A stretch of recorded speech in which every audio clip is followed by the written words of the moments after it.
శ్రీపత్యాని నామసన్నిధి ఏకనామ సమ్మేళనం 2வது நாள் உற்சவம். இன்றைக்கி தான் அந்த பாதுகையும் மூர்த்தியும் சந்நிதியோடு இதன் மூலமாக தான் பக்தாளுக்கு அனுப்புகிறோம். நேற்று குருநாதரை பற்றி சொன்னேன், எப்படி நம்ம ஆட்கொண்டார்னுட்டு. இப்போ இந்த மூர்த்தியை சொல்லணும், பாதுகை சொல்லணும். நேற்றே அதை பாதுகை பற்றி சொன்னேன். இந்த மூர்த்தியோடைய விஷயம் ரூப கோஸ்வாமிக்கு என்ன நடந்ததோ அது அடியனுக்கு நடந்தது. சுருக்கமாக சொன்னேன். நானும் மாமியும் பாரத தேசத்தில், அப்புறம் தமிழ்நாட்டில், அந்தந்த மாநிலத்தில் எல்லா கோவில்களையும் பார்க்குறதுன்னு வழக்கம் பண்ணி வச்சுருந்தது.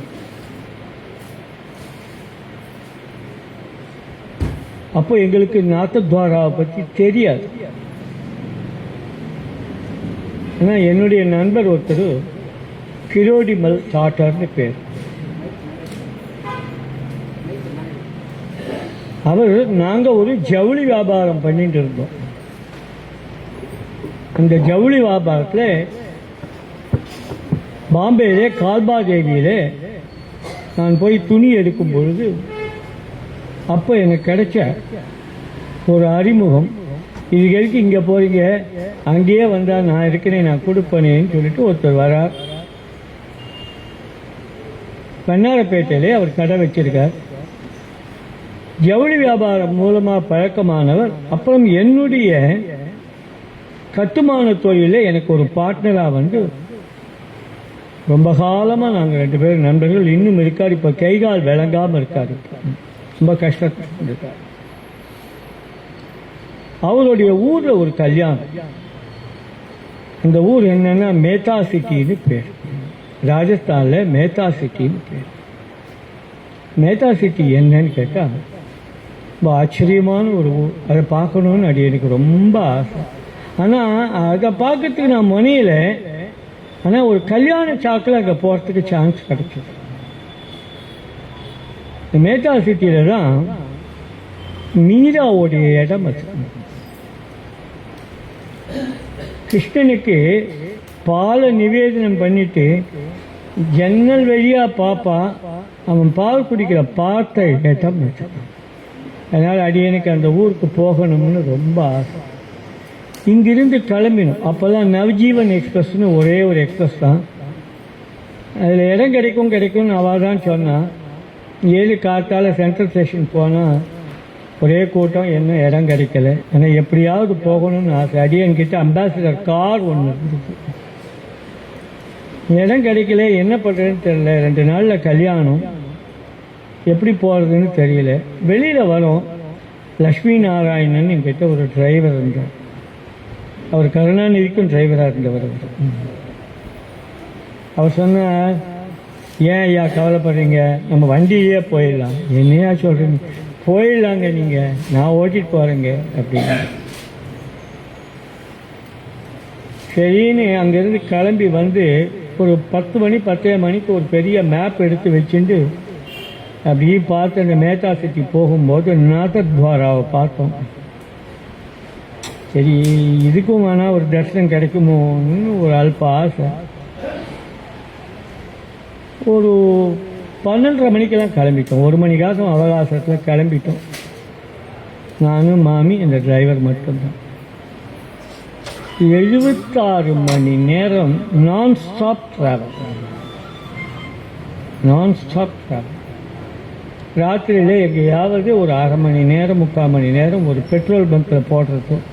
அதில் தான் மாமியோடைய ஒரு செயின் ஒன்று காணாமல் போயிடுச்சு. திடீர்னு ஒருத்தன் வந்தால் பறிச்சுன்னு போயிட்டான். நாங்கள் இந்த கல்யாணத்துக்கு போகணும்னு நினச்சிட்டு போகும்போது, சூரத்தில் போகும்போது ஒரு 10 மணி நேரம் கோஸ்லோவில் மாட்டிட்டோம். 10 மணி நேரம் இந்த பக்கம் முடியாது, நடு ரோட்டில் கார் நிற்கிறது, 1/2 அடி கூட போகாது. அதில் 10 மணி நேரம் ஆன உடனே இந்த கல்யாணத்துக்கு போவோமோ அப்படிங்கிறது போயிடுது. அப்போ பாதியாக செல் வசதி, ஃபோன்லாம் கிடையாது. ஒரு டெலிஃபோன் மட்டும்தான். அங்கே கிலோடி மேல் எதிர்பார்த்துருக்காருங்களே எப்படியாவது இவா வந்துடுவான்னுட்டு. அந்த ஊருக்கு 4 வாசல். அந்த 4 வாசல்களையும் நம்ம வந்தால் இந்த கார் நம்பர் TST 2968 இந்த நம்பர் வந்தால் பிடிச்சின்னு வரணும் அப்படின்னு ஆளெல்லாம் போட்டிருக்காரு. நாங்களும் எங்கேயோ கிடப்போம். இறங்கி ஃபோனெல்லாம் திடீர்னு செல்ஃபோனில் பேசாமல் பண்ண முடியாது. எங்கேயாவது இறங்கி ஏதாவது ஒரு பூத்தில் இருந்தால் டெலிஃபோன் பண்ணணும். அப்புறம் நாங்கள் தீர்மானம் பண்ணோம், நம்ம இனிமே இந்த கல்யாணத்துக்கு போக வேண்டாம், நாதத்வாரா தரிசனம் பண்ணலான்னு அந்த கல்யாணத்தை அவன் பக்கமாக திருப்பிட்டு அதுக்கப்புறம் அந்த கோஸ்லேருந்து மாட்டினுக்கு இறங்கி உஜ்ஜயினிக்கு முன்னாடி ஒரு மலை பிரதேசத்தில் ஏறி இறங்குறது. ஒரு 20 கிலோமீட்டர் உஜ்ஜயினிக்கு முன்னாடி மலை பிரதேசத்துக்கு இறங்குவது ஃபாரஸ்ட். அது மலையிலக்கு இறங்கி வரும்போது வண்டியில் பிரேக் பிடிக்கல. வண்டியில் பிரேக் பிடிக்கலன்னு உடனே என்ன பண்ணுறதுன்னு தெரியல. வண்டியை மெதுவாக அப்படி ஓரம் கட்டினோம். சரி நம்ம இது சரியில்லை, இப்போ நம்ம போகிறதில்ல, எங்கேயுமே போகிறதில்லை நம்ம அப்படின்னும் போது அது எனக்கு எல்லா பாஷையிலையும் 2 வார்த்தை தெரியும். பார்த்தா ஒரு இடத்துல ஒரு மலையாளக்காரன் இருக்காங்க. அவங்ககிட்ட கூப்பிட்டு அவங்ககிட்ட கேட்டேன், இன்னும் கவலைப்படாது நான் பார்த்து தரேன். கையில் கொஞ்சம் பட்சன் வச்சுருந்தோம், அவன் கையில் கொடுத்தோம். அதுக்கப்புறம் அவன் ஏதோ ஒரு ரிப்பேர் பண்ணான், 20 ரூபா தான் வாங்கிட்டான். அது வண்டி சரியாக போச்சு. திருப்பி நான் வந்து பல வருஷம் அந்த வண்டியை ஓட்டி விற்கிற வரைக்கும் அந்த ப்ராப்ளம் வருது.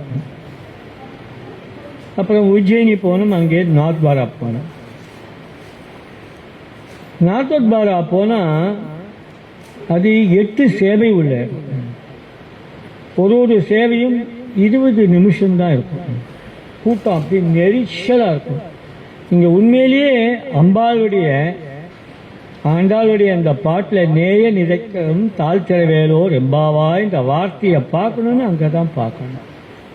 இந்த குழந்தை ஆனத்தினாலே அவர்கள் தரிசனத்துக்கு ஜாஸ்தி நேரம் கொடுக்க மாட்டான்.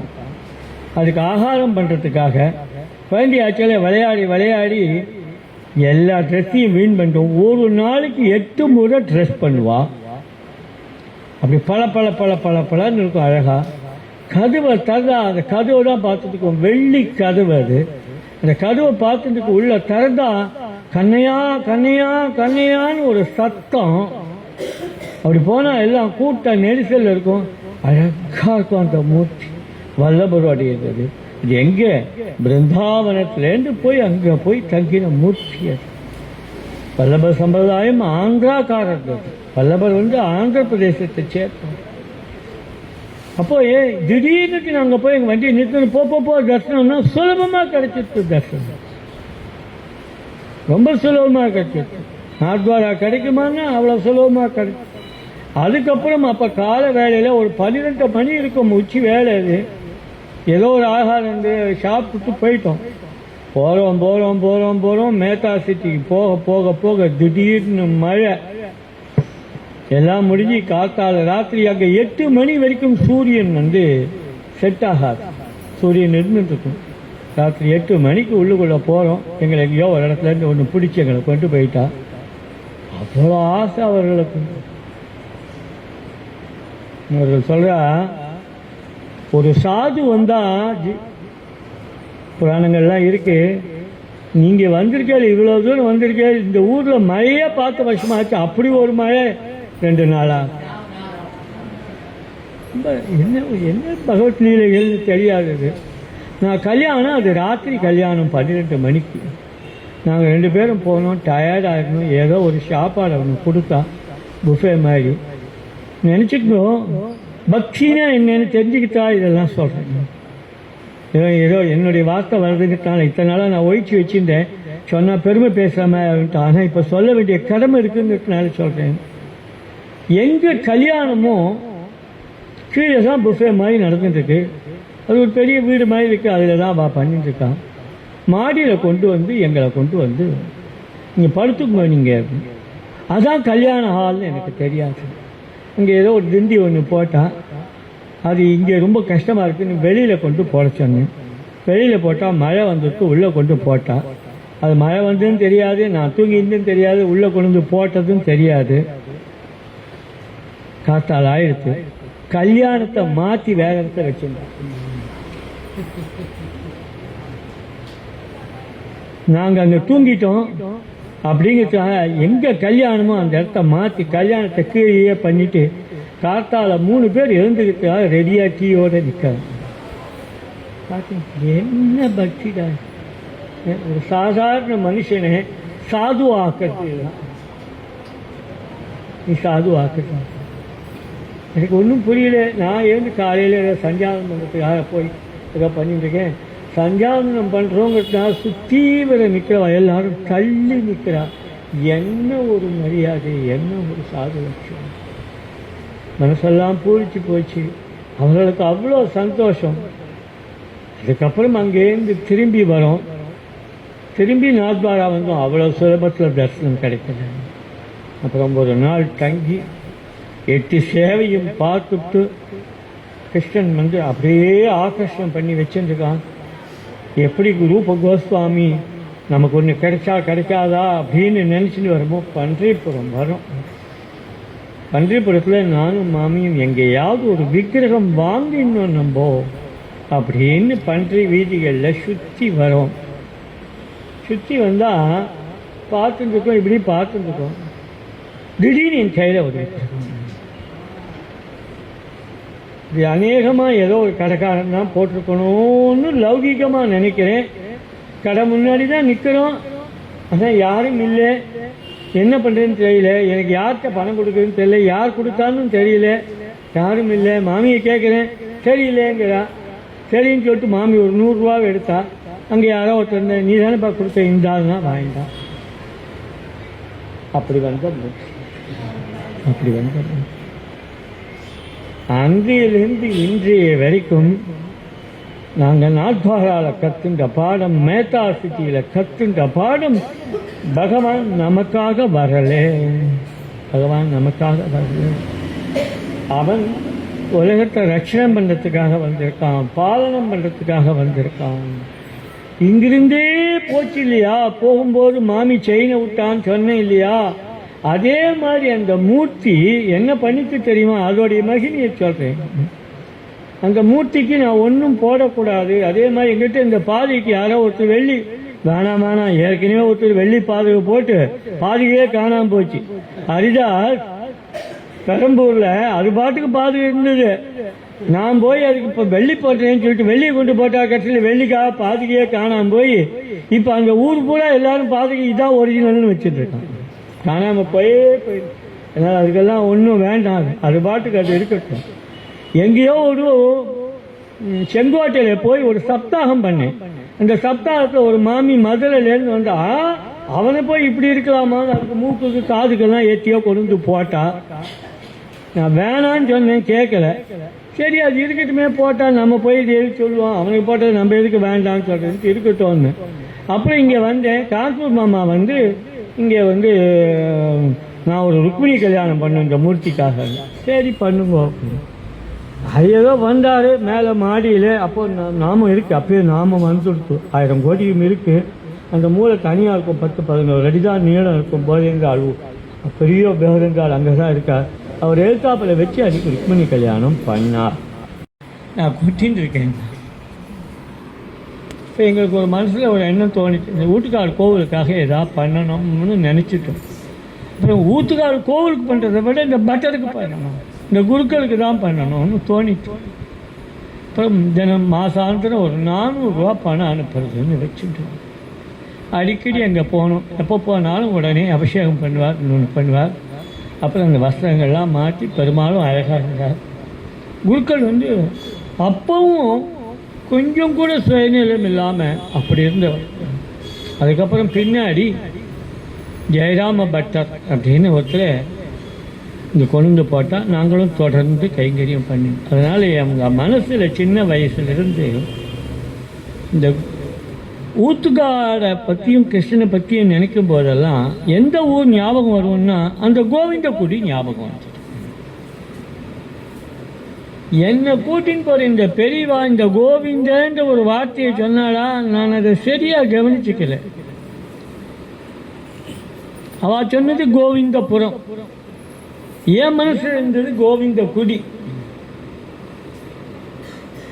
அப்படி வண்டி போயிட்டே இருக்கு. நான் கும்பகோணம் போய் அப்படி தானே போகணும்னு நினச்சேன். திருப்பனந்தாள் வந்தவுடனே இடது கை பக்கம் திரும்ப சொல்லி மணிமாமா சொன்னார், என்ன இப்படி அப்படின்னு சொல்லிட்டு, எங்கேயோ கூட்டின்னு போகிறா, கோவிந்தகுடிக்கு அப்படி தானே போகணும்னு மனசில் அதே தான் இருக்குது. நான் நினச்சிட்டுருக்கேன் நம்ம கோவிந்தகுடி தான் போகிறதா நினச்சிட்டு இருக்கேன். அப்புறம் இந்த ஆடுதுறை வந்தோடனே கோவிந்தபுரம்னு போர்டை பார்த்தோன்னே இது வேறு இடம்.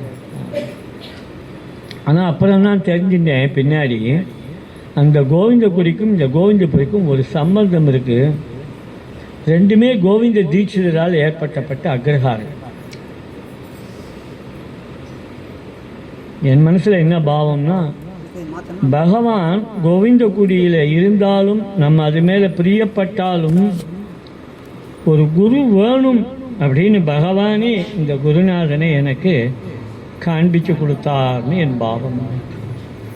நீ நேரடியாக பண்ணக்கூடாது, இந்த குருவை ஆசிரியக்கணும். ஆனால் அவ்வளோ சீக்கிரத்தில் நான் ஆசிரியக்கிறவன் இல்லை. நான் ஆசிரியக்கிறவன் இல்லை. ஏன்னா நான் எதிர்பார்க்கறது வேறையாக. போனேன், போய் சாயங்காலம் நேரம் கொஞ்சம் பொழுது கூட போயிடுத்து. அப்போ தான் அவர் அதிஷ்டான தரிசனம் கிடைச்சி. 1989 அடி எனக்கு 45 வயசு. முதல் என் ஆட்கொண்ட தினம் அது. அன்றையிலிருந்து இன்றைக்கு வரைக்கும் அவர் அரசாட்சி தான். அவர் அரசாட்சி தான். அதுக்கப்புறம் இது உள்ளுக்குள்ளே போனோம். ஏதோ கட்டடத்தை ஒரு 40 நாளில் கட்டடத்தை கட்டி கொடுத்துட்டோம். எல்லாம் ஆட்சின்னு சொன்னாலும் தினமும் அவர் என்னை விடலை. ஏதோ பண்ணணும். அப்புறம் அவளுடைய இந்த கட்டடம் அதில் வந்து குறைபாடு. சரி, அப்போ நம்ம ஏதோ இதை பண்ணணும், அவளுக்கா இதை பண்ணணும், இவாளுக்கா இதை பண்ணணும், இப்படி தொடர்ந்து போயிட்டே இருந்தது.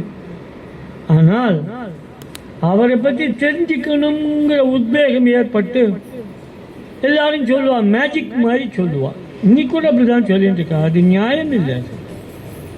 ஏதோ கோவிந்தபுரம் போனால் ராமநாமம் காதில் கேட்காம, நீ ராமநாமம் சொன்னால் உன் காதில் வந்துட்டு போகிறது, அதுக்கு என்ன அங்கே கோவிந்தபுரம் போன அர்த்தம் என்னன்னு தெரிஞ்சுக்கணும். இது மேஜிக் வேலை இல்லை. ஏதோ அங்கே போனால் ராமநாமம் கேட்க அதிஷ்டானத்தில் இருந்தது. நீ அதிஷ்டானம் சொன்னீங்கன்னா கேட்குது ரிஃப்ளெக்ஷன். நீ ராமநாமம் சொன்னால் அது ஒன்று ஒலிச்சுட்டே இருக்கு. எங்கே போயிடுது? நீ பகல்லாம் நாமம் சொல்லுவ, ராத்திரில் அது உனக்கு ஒலிக்குதா இல்லையா பார். உனக்கு ராமநாமத்தோடைய பெருமையை மேஜிக் மாதிரி ஆகிடக்கூடாது. அதே மகாத்மா காந்தி நிறைய சொல்லியிருக்கார். அதனால் அவரை பற்றி தெரிஞ்சுக்கணும்னு வரும்போது முதல் வார்த்தை அவரை பற்றி தெரிஞ்சின்ற வார்த்தை என்ன தெரியுமா? எனக்கு ரொம்ப ஆச்சரியமான வார்த்தை. சர்வ பிராணி சம்ரட்சகர். இந்த ஜாதிக்கு இந்த மதத்துக்கு இன்னதுக்காக இல்லை, சர்வ பிராணி சம்ரட்சகர் அப்படின்னா மனசு குளிர்ந்து போச்சு. சர்வ பிராணி சம்ரட்சகர்னா என்ன? அவர் போய் ஆசீர்வாதம் பண்ணுவார், என்ன பண்ணுவார்? அப்புறம் உட்கார்ந்துட்டு அவரை படிக்கும்போது ஒவ்வொன்றா வந்து கிடைச்சிது. அதில் ஒரு இடம், ஒரு குரு கூட எல்லாரும் குரு தேவைன்னு சொல்லிட்டு அது பின்னாடி போய் அங்கங்கே ஏமாந்துட்டு இருக்க காலம். அன்னைக்கு அப்படிதான், இன்னைக்கு இன்னும் மோசமான காலம். மனிதர்களை தேடி போய் குரு வேணும்னு சொல்லிட்டு அந்த இடத்துல இவர் வரார். ஒரு குரு இல்லை என்றாலும் பரவாயில்லை, நீ ராமநாமம் சொல்லு. பின்னாடி வரக்கூடிய காலத்துக்கு அது முன்கூட்டியே சொல்றார், யாரும் ஏமாந்துடக்கூடாது. அந்த இடம் மனசுல ஓதிச்சு. அதுக்கப்புறம் இன்னும் மேலே படிக்கும்போது ஒரு இடம் சொல்றார், ரொம்ப ஆச்சரியமான, எதுவும் பகவானுடைய கிருபை இல்லாமல் நடக்காது இல்லையா. அப்படி சொல்லக்கூடியவர் ஒரு நாம சித்தாந்தம் பண்ணுறார்.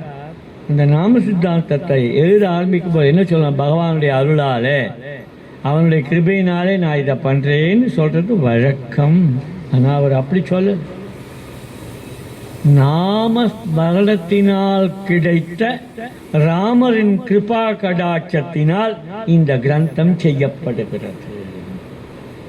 அப்போ குருவோடைய கிருபையோ அல்லது பகவானுடைய கிருபையோ எப்படி கிடைக்கும்னா நாம ஸ்மரணத்தினால் கிடைக்கும். அப்போ ஒரு விஷயம் தீர்ந்து போச்சு. உனக்கு இது என்னன்னு தெரிய வேண்டாம், பகவன் நாமம்னா என்னன்னு தெரிய வேண்டாம், அது பகவானுடைய பெயர்னு தெரிய வேண்டாம், அதான் பிரம்மம்னு தெரிய வேண்டாம். ஆனால் நீ அதை சொல்லிட்டு அவனுடைய கிருபா கடாட்சம் கிடைக்கும். இப்படி ஒவ்வொன்றா தேட தேட அவருடைய சித்தாந்தத்தில் முத்துக்கெல்லாம் கிடைச்சது. ஆனால் கிடைச்ச இடமோ நடந்துட்டு இருக்க இடமோ அவருடைய அதிஷ்டானம் இருக்க இடம். அங்கேயே எனக்கு மாறுபாடு வந்துருச்சு. இந்த அதிஷ்டானம் மூலமாகவோ இந்த சம்பிரதாயத்து மூலமாகவோ அவர் சொன்ன விஷயத்தை எல்லாருக்கும் கொடுக்க முடியாது. அவர் ஒரு சம்பிரதாயத்தையும் எதிர்பார்க்கல. எப்படி பகவான் எதிர்பார்க்கலையோ அதே மாதிரி நமே பக்த பிரணசீரின்னு பகவான் சொல்லும் பொழுது என் பக்தன் ஒரு நாளும் வீணாக மாட்டான்னு சொன்னானே வெளிய பக்தன்னா யாருன்னு ஒரு கிளாசிபிகேஷன் பகவான் கீதையில கொடுக்கவே இல்லை. ஓரிடத்துல கூட கொடுக்கவே. அவன் ஒரு பிராமண பக்தனோ இல்லை சத்திரிய பக்தனோ இல்லை ஸ்ரீ புருஷானோ எந்த பேதம் நமே பக்த பிரணஷ்யர். அதுவும் துல்லியமாக இவர் சொன்ன பகவன் நாமமும் நீ நாமம் சொல்லு உனக்கு தகுந்த ஞானம் கிடைக்கும்ங்கிறதும் இப்படி ஏராளமான விஷயங்கள் இருந்ததை எடுத்துட்டு அவரை பிரச்சாரம் பண்ணுறதை காட்டிலும் பகவன் நாமத்தை பிரச்சாரம் பண்ணணுங்கிற எண்ணத்தை உருவாக்கினார். நானும் முதல்ல அவரை தான் பிரச்சாரம் பண்ணணும்னு நினச்சிட்டு பெரிய பெரிய படங்கள் போதேந்தால் ஐயாவால் சத்குரு சுவாமிகள் அண்ணா அந்த வழியில் இருந்த அவ்வளோ பேருடைய படங்களை எடுத்துட்டு மடம் மடமாக கொண்டு போய் வச்சேன். இவர் எங்கெல்லாம் காலடி வச்சாரோ பெரம்பூரில் கொண்டு போய் அங்கே ஒரு இங்கே கோவிலில் இருக்குது அவருடைய பாதுகைன்னு ஒன்று வச்சுட்டு இருந்தான். அங்கே கொண்டு போய் பார்க்கலாமே, அங்கே ஒரு படம் கூட இல்லை. அதனால் ஒரு படம் தயார் பண்ணேன், கொண்டு போய் அங்கே கொடுத்தேன். இந்த மாதிரி பல இடங்களுக்கு கொண்டு போனேன். அப்புறம் ஜனங்களுக்கு கொடுக்குற மாதிரி சின்னதாக படங்களை எடுத்து ஒரு 40,000 படம் போட்டு முதல்ல அவரை பிரச்சாரம் பண்ணேன். ஆனால் அதெல்லாத்தையும் காட்டிலும் நாம பிரச்சாரமே பண்ணணும். ஏன்னா அவர் எதையும் எதிர்பார்க்கலாம், எதையுமே எதிர்பார்க்க. அதனாலே அதை கொண்டு போய் நாம பிரச்சாரம் பண்ணணும்னு வரும்போது நாங்கள் எடுத்துட்டு இந்த நாம பிரச்சாரம் பிராமண சம்பிரதாயத்துக்கு விரோதமாக இருந்தது, மடங்களுக்கு விரோதமாக இருந்தது. என்ன பண்ணுறதுன்னு தெரியல. அதுக்கு நடுவில் ஏற்பட்டு தான் ராமநாமம். இதை ஏற்கனவே இந்த சம்பிரதாயத்தை சேர்ந்த ஒரு அம்மா, ஒரு விதத்து 8 வயசில் விதவியான ஒரு அம்மா ராமநாமம் சொல்லி சகல பேரையும் க்ஷேமத்தை உருவாக்கிறான்னு மகாபரிவாவுடைய ஒரு கதை ஒன்று இருக்குது, துக்கிரி பாட்டின்ற கதை. அடே நம்ம என்னடா ராமநாமம் இங்கே ஆரம்பிக்குது, ஏழே ஒரு பாட்டியம்மா ஆரம்பித்து வச்சுருக்கா. வீடு பூரா ராமநாமம் சொல்லி சொல்லி சொல்லி பொட்டு வச்சு கணக்கு வச்சு யாருக்காவது ஏதாவது ஒரு கஷ்டம்னு சொன்னால் இந்த 1000 கொடுத்தேன், இந்த 1,00,000 கொடுத்தேன்னு சொல்லி கொடுத்து அந்த பொட்டெல்லாம் அழிச்சு ராமநாமம் இங்கே ஏற்கனவே நடத்தியிருக்காங்க. எல்லாம் உத்வேகம் தோணித்து அப்புறம் ஒரு பெரிய சந்தோஷம் கிடைச்ச இடம் எதுன்னா, இவர் சித்தாந்தத்திலேருந்து மாறுபட்டு இதுக்கு ஒரு சரியான வழியை யார்கிட்ட கேட்கணும்னா மகாபரிவாசம். மகாபரிவா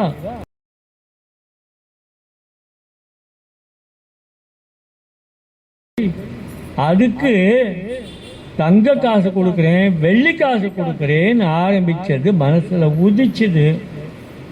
என்னடா அப்படின்னா இது எவ்வளோ பெரிய விஷயம். ஜனங்களுக்கு என்ன தெரியும், ஒரு பிரசாதம்னு கொஞ்சம் பேருக்கு வேல்யூ தெரியும், இன்னும் கொஞ்சம் பேருக்கு வெள்ளி காசுன்னு தெரியும், இன்னும் கொஞ்சம் பேருக்கு தங்க காசுன்னு தெரியும், இன்னும் கொஞ்சம் பேர் நான் பெரியவா கிட்ட வாங்கினேன்ற மமதை தெரியும். அப்போ ஏதோ ஒரு ரீசன்ல இந்த லேகனத்தை கொண்டு வந்தா இல்லையா, அப்போ நம்ம அது மாதிரி பண்ணா என்ன. அதில் மகாபரிவா ஒரு அற்புதமான காரியம் பண்ணி இப்படி தங்க காசு வெள்ளி காசு கொடுக்குறேன்னு சொல்லி அந்த பத்திரங்களை எழுத வச்சால வெளிய அந்த இடத்துல பிராமணால் தான் எழுதணும், இன்னொரு எழுதணும்னு எதுவுமே சொல்லலை. சகல பேரும் எழுதி கொடுத்தா, அவ்வளோ பேருக்குமே எல்லாம் கொடுத்தா. ஆனால் அந்த வந்த பத்திரங்களை எங்கே அனுப்பிச்சார்னு பார்த்தீங்கன்னா கோவிந்தபுரம் அனுப்பிச்சார்.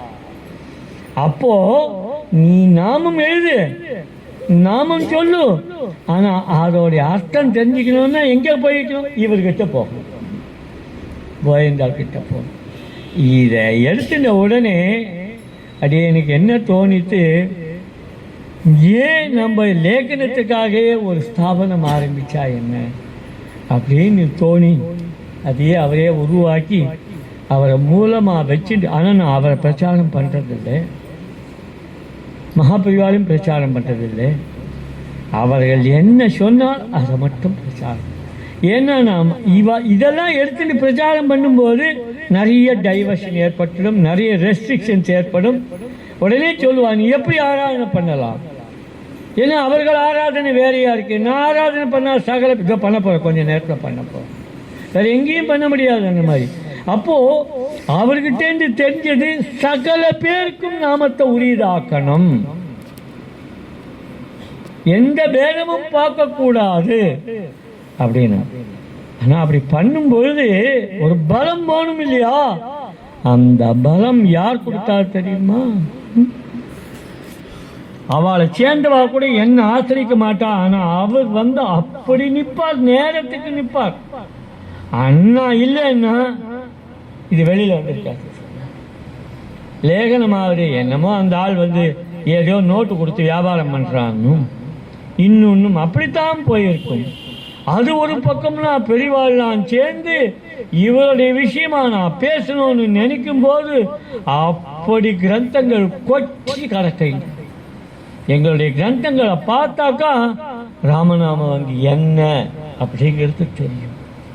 எது ராமநாமமோ அந்த ராமநாமத்தோடைய அவ்வளோ பெருமைகளையும் இந்த அல்பங்கிட்ட கொண்டு வந்து சேர்க்கறதுக்கு நாமத்தை சேர்த்ததோடு இல்லாமல் யாரும் ஒரு கேள்வி கேட்டுட முடியாத சகல கிரந்தங்களையும் கொண்டு வந்து சேர்த்து இன்னைக்கு ஒரு பெரிய, நான் அந்த கிரந்தங்களை பற்றி பெருசாக பேசுறதில்லை, சாதாரண ஜனங்கள்கிட்ட கிரந்தத்தை பற்றி பேசினா புரியாது. ஆனால் அவ்வளவும் இருக்கு, அவ்வளவும் இருக்கு. இன்றைக்கு அவருடைய கிரந்தங்கள் பூராவும் நம்ம கிட்ட தான் இருந்தது, நம்ம கிட்ட தான் இருந்தது. நாம் யார், நம்ம ஒரு வெளி மனுஷாதானே. காரணம் என்னன்னு சொன்னால் இங்கே மட்டும் இல்லை, எல்லா இடத்துலையும் இன்னைக்கு நீங்கள் போய் பாருங்கள், நாத்தத்வாரா போய் பாருங்கள். நாத்தத்வாரா யாரோடைய இடம்? அது வல்லபருடைய இடம் அது. ஆனால் வல்லபர் பண்ண சுபோதினி அங்கே இருக்கானா? இருக்காது, படிக்கிறது. ஆச்சரியம். ஒருத்தி கேட்குறா, இந்த 12 28 வரைக்கும் பண்ணுற கணக்கு வச்சு போட்டால் போதுமே இல்லை, என்ன அவ்வளோ சோம்பேறித்தனம் உனக்கு? என்ன உனக்கு என்ன அவ்வளோ சோம்பேறித்தனம்? அது எடுத்து போட்டுட்டு வளத்தை போட்டிருக்கேன், கீழே எழுதியிருக்கேன், தேதின்னு போட்டிருக்கேன். ஏன் தேதி நீ எப்போ பண்ணுறேன்னு சொல்லுவேன். அப்போ தினந்தோறும் பண்ணணும். புறவோ ஜாஸ்தியோ தெரிஞ்சுக்கோ. லேகனம் எழுதுறது கூட நீங்கள் ஒரு நாளைக்கு கூட எழுதலாம், கம்மியாக எழுதலாம். நேற்று எழுதிட்டேன் இன்னைக்கு எழுதாமல் இருந்தாப்ப இன்னைக்கு. அதுக்காக நான் சொல்கிறது, ஜபமாக இருந்தாலும் எதுவாக இருந்தாலும் குறைவானதை ஒரு நிர்ணயம் பண்ணிக்கும். இன்னைக்கு 108 மட்டும் எழுது போதும். மறுநாள் 1000 எழுது, மறுநாள் 1000 எழுதிட்டா 10 நாள் கணக்கு இல்லை. மறுநாள் அதுக்கு மறுநாள் சாப்பிட்றது ஒரு வேலையும் விடாமல் சாப்பிட்றே இல்லையா? கூடவோ கம்மியோ சாப்பிட்றே இல்லையா? அதை போல வச்சுக்கணும். அதே போல் இந்த பிரதட்சணம், இதை நான் இதை இன்னைக்கு அனுகிரகம் பண்ணிட்டேன், இதை கொண்டு வந்து கொடுத்துட்டேன். இன்னைக்கு இதை பெருசாக பண்ணாமல் டக்குன்னு எடுத்து கொடுத்துடவா பெரியவாலாம் பிரதட்சணம் பண்ணின்ற போதே விரோதமாவா நினைக்க மாட்டான்ற ஒரு அவகாசம் இல்லை எல்லாம். ஏன்னா இன்னிலேருந்து ஆரம்பிச்சிடணுன்ட்டு இது அந்தந்த தேதி இருக்குது. காலையிலேருந்து யார் வாங்கிட்டாலும் அன்னைக்கு வரைக்கும் பிரதர்ஷனம் பண்ணிவிட்டு அன்றைக்கி ராத்திரி 8 மணிக்குள்ளே இதை போட்டணும். தினம் கணக்கெடுத்து நான் அவருக்கு ஒப்படைக்கணும், கணக்கு ஒப்படைக்கணும். இன்றைக்கி இவ்வளோ பிரதர்ஷனம் ஆச்சு. இந்த பிரதர்ஷனமானதெல்லாம் லோகக்ஷேமத்துக்காக, லோகக்ஷேமத்துக்காக போகிறதுனா ஒன் க்ஷேமம் அதில் தான் இருக்குது. இது இந்த 44 நாள் உற்சவமாக ஆரம்பிக்கிறேன். இது நிரந்தரமாக ஆகணும்னு அடியனுடைய பிரார்த்தனை. நான் எது செய்தாலும் அது தொடர்ச்சியாக நடக்கும். அதுக்கு தான் இந்த அட்சதையை வச்சுருக்கோம். அதே போல் உங்களுக்கு பூஜையிலே கையில் கொடுக்கறது அட்சதையும் துளசியும் என்ன தெரியுமா, அதுவே தனி மகத்துவம் உடையது. அட்சதையே பகவான், துளசியே பகவான். எப்படி நாமத்தை எல்லா நேரத்தையும் வச்சுக்கலாமோ அதே மாதிரி அட்சதியும் துளசியும் எப்பொழுதும் வச்சுக்கொள்ளலாம். வேற எது இருந்தாலும் எது இல்லைன்னாலும் வச்சுக்கலாம். அதெல்லாம் கொண்டுதான் இந்த பகவான் நாமம் நடக்கிறது. இந்த நாம வளம் யாராலும் எப்போது அன்னைக்கு இதை முடிச்சு கொடுத்துடணும். மேலே மேலே அப்புறம் மெதுவாக அதுக்கு ஒரு போர்டு வைப்போம். அதில் இன்னைக்கு அவ்வளோ ஆச்சு, இன்னைக்கு அவ்வளோ ஆச்சு, இன்னைக்கு அவ்வளோ ஆச்சு அப்படின்னு. அதை தவிர இண்டிவிஜுவலாக தாங்க பண்ணுறதே அவரவர்களே கணக்கு வச்சுக்கணும்.